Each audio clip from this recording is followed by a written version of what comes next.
আজ আপনাদের সাথে শেয়ার করছি সুজি ভাপা পিঠে রেসিপি। 10 মিনিট সময়ে 1 কাপ সুজি দিয়ে খুব সহজেই ঝটপট বানিয়ে ফেলতে পারবেন, আর খেতেও কিন্তু দুর্দান্ত হয়।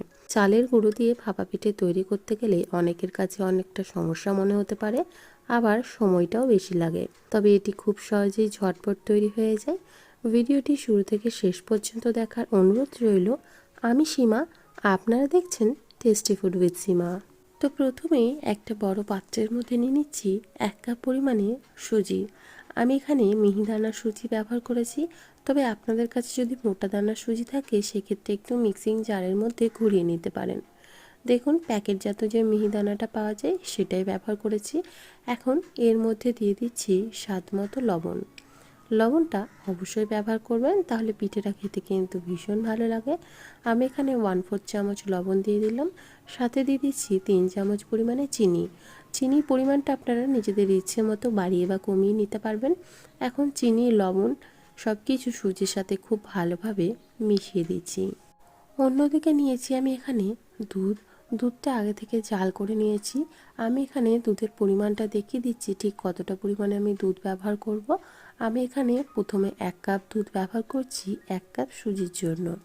আপনারা চাইলে এখানে জলও ব্যবহার করতে পারবেন, তবে জলের পরিবর্তে যদি দুধটা দেন পিঠেটা খেতে ভালো লাগবে।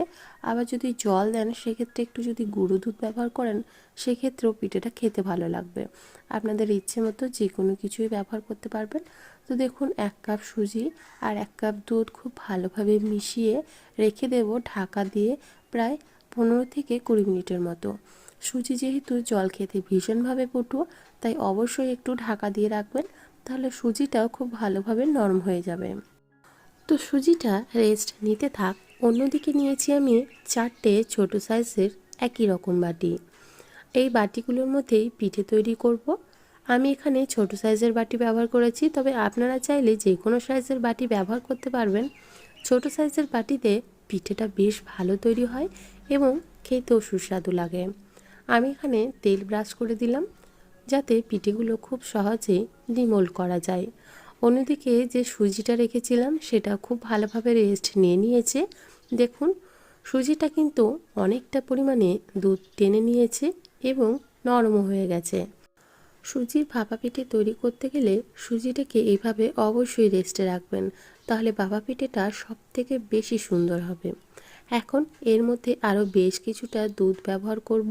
আমি এখানে আরও 1/4 কাপ দুধ ব্যবহার করেছি। আগে 1 কাপ ব্যবহার করেছিলাম, এখন 1/4 কাপ ব্যবহার করেছি। টোটাল 1 কাপ সুজির জন্য আমি 1 কাপ এবং 1/4 কাপ দুধ ব্যবহার করেছি। এখন খুব ভালোভাবে সুজিটাকে দুধের সাথে ফেটিয়ে নেব, যাতে সুজিটা খুব ভালোভাবে ম্যাশ হয়ে যেতে পারে। দেখুন, সুজিটা কিন্তু খুব ভালোভাবে ম্যাশ হয়ে গেছে আর ঘনত্বটা ঠিক এরকম রয়েছে। আপনারাও চেষ্টা করবেন ঠিক এরকমই ঘনত্বে রাখার। আমি যে পরিমাণে উপকরণ ব্যবহার করেছি সেই একই পরিমাণে যদি উপকরণ আপনারাও ব্যবহার করেন তাহলে পিঠেটা কিন্তু ঠিক আমার পিঠের মতোই হবে। তো দেখুন, আমাদের ব্যাটার একদম রেডি হয়ে গেছে। এখন এর মধ্যে দিয়ে দিচ্ছি 1 চামচ পরিমাণে বেকিং পাউডার। আমি এখানে কোনো রকম বেকিং সোডা ব্যবহার করছি না, ব্যবহার করছি বেকিং পাউডার। এখন সুজির সাথে খুব ভালোভাবে মিশিয়ে নিচ্ছি। আমার ভিডিওগুলি যদি আপনাদের ভালো লেগে থাকে প্লিজ একটা লাইক করে দেবেন, এবং আমার চ্যানেলে যদি আপনি নতুন বন্ধু হয়ে থাকেন প্লিজ চ্যানেলটিকে সাবস্ক্রাইব করে আমার পাশেই থাকুন এরকম নিত্য নতুন ভিডিও পাওয়ার জন্য। তো দেখুন, ব্যাটারটা খুব ভালোভাবে ফেটিয়ে নিয়েছি এবং বেকিং পাউডারটা খুব ভালোভাবে মিশে গেছে। এখন এগুলো বাটির মধ্যে নিয়ে নেব।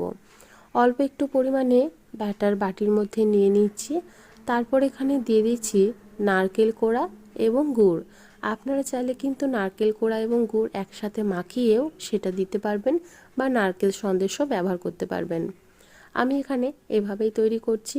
তো বেশ খানিকটা পুর আমি এখানে ব্যবহার করলাম। তারপরে আবারও দিয়ে দিচ্ছি বেশ খানিকটা ব্যাটার। সমস্ত পুরটাকে ব্যাটার দিয়ে ঢেকে দেব। তারপর ওপরে সাজিয়ে দিচ্ছি কিশমিশ আর চেরি দিয়ে, যাতে দেখতে একটু বেশি সুন্দর লাগে।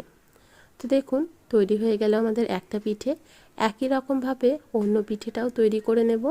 এইভাবে পিঠে তৈরি করতে বেশি সময় লাগে না। পুরে ভরা সুজির এই ভাপা পিঠে খেতে কিন্তু অসাধারণ লাগে। বাচ্চা থেকে বড় সবাই কিন্তু ভীষণ পছন্দ করবে। আপনারা পুরটা নিজেদের ইচ্ছে মতো ব্যবহার করতে পারবেন।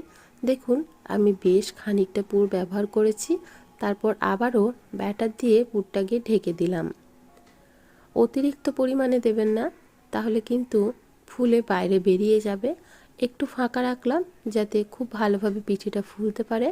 আর কিশমিশ দিয়ে এভাবেই সাজিয়ে দিলাম। আপনারা নিজেদের ইচ্ছে মতো যেমন খুশি সাজাতে পারেন, আমি এভাবেই সাজিয়ে নিলাম। এখন একটা ছিদ্রযুক্ত থালার মধ্যে বাটিগুলোকে সাজিয়ে নিচ্ছি, এগুলো স্টিম করে নেব। অন্যদিকে জল গরম হতে বসিয়েছি, জলটা বেশ ভালোভাবে গরম হয়ে গেছে। এখন এই গরম জলের ওপরেই ছিদ্রযুক্ত থালাটা বসিয়ে ঢাকা দিয়ে হতে দেব পিঠেগুলোকে প্রায় 10 মিনিটের মতো। 10 মিনিটেই কিন্তু খুব ভালোভাবে পিঠেগুলো আমাদের তৈরি হয়ে যাবে।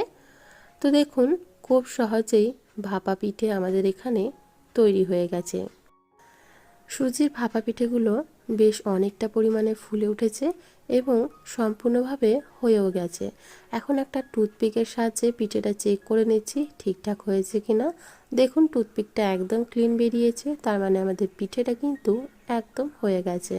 এখন নামিয়ে নিচ্ছি এবং সম্পূর্ণ ঠান্ডা করার পরই কিন্তু পিঠেটাকে বের করে নেব। তো সম্পূর্ণ ঠান্ডা হয়ে গেছে। এখন একটা ছুরির সাহায্যে ধারগুলো একটু ছাড়িয়ে নিচ্ছি, তারপর হাতের সাহায্যে একটু চাপ দিলে কিন্তু বেরিয়ে যাবে।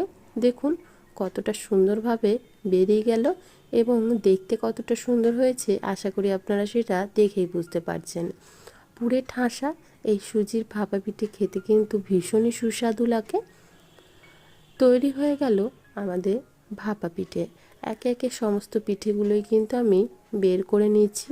প্রত্যেকটা পিঠে কিন্তু খুব সুন্দর হয়েছে এবং বাটি থেকে বের করাও কিন্তু ভীষণই সহজ। দেখুন কতটা সুন্দর হয়েছে।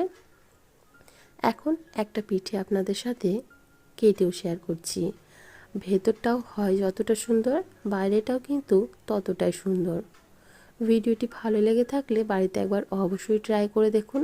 আশা করি আপনাদের ভীষণ ভালো লাগবে, আপনারা নিরাশ হবেন না। এখন দেখুন ভেতরটা কীরকম হয়েছে। দেখুন কতটা সুন্দর হয়েছে, একদম নরম তুলতুলে। এই পিঠে খেতে কিন্তু ভীষণই ভালো লাগে। দেখুন প্রত্যেকটা পিঠেই কিন্তু খুব ভালোভাবে হয়েছে। ভিডিওটি ভালো লেগে থাকলে একটা লাইক করে দেবেন এবং আমার চ্যানেলে নতুন বন্ধু হয়ে থাকলে চ্যানেলটিকে সাবস্ক্রাইব করে আমার পাশেই থাকুন। ভালো থাকবেন, সুস্থ থাকবেন। ভিডিওটি দেখার জন্য অসংখ্য ধন্যবাদ। বাই।